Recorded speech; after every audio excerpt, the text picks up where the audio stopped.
सकाळपासून जे आहे एकंदरीत पाहता सकाळपासून जे आहे राजकीय पुढारी हनुमान मंदिरात येताना पाहायला मिळतात आणि अगदी थोड्या वेळापूर्वी जो आहे किरीट सोमय्या दाखल झाले तेव्हा शिवसेनेकडून घोषणाबाजी करण्यात आली. काय सांगाल?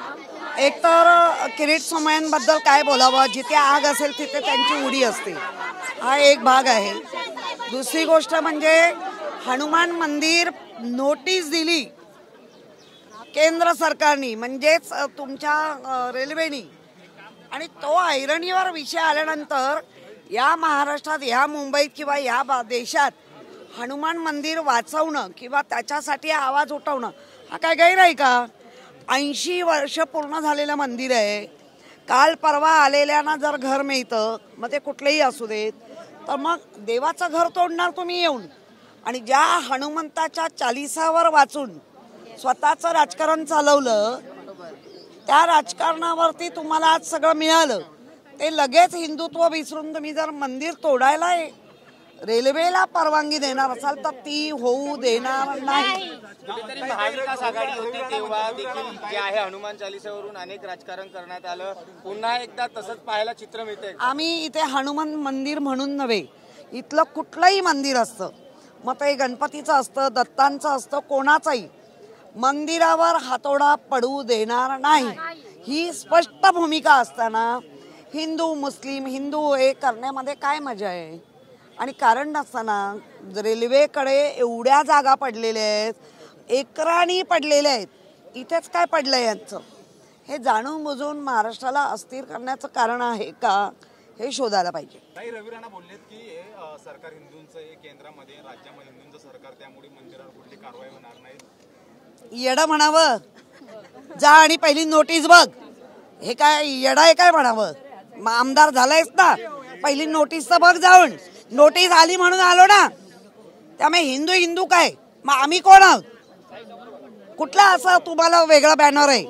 त्यामुळे उगाच कारण नसताना फालतूगिरी नकोय. कुठल्याही मंदिरावर हातोडा पडू देणार नाही.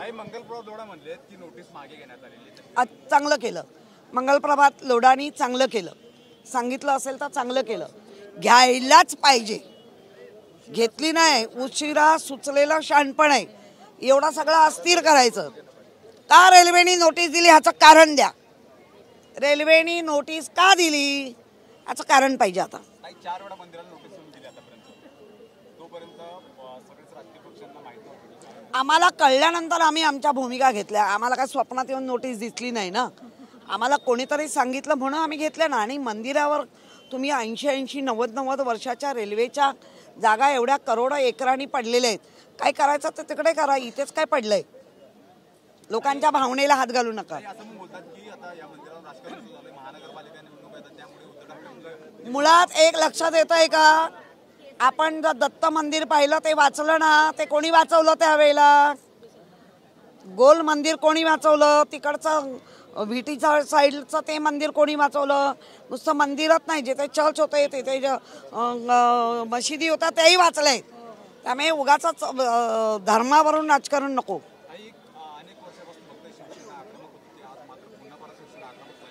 अरे शिवसेना नावच आक्रमक आहे. शिवसेना हे नावच आक्रमक आहे.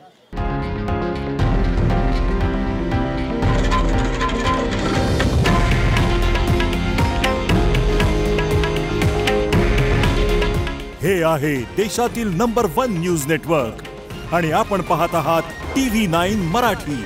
काळजी तुमची, हित महाराष्ट्राचं.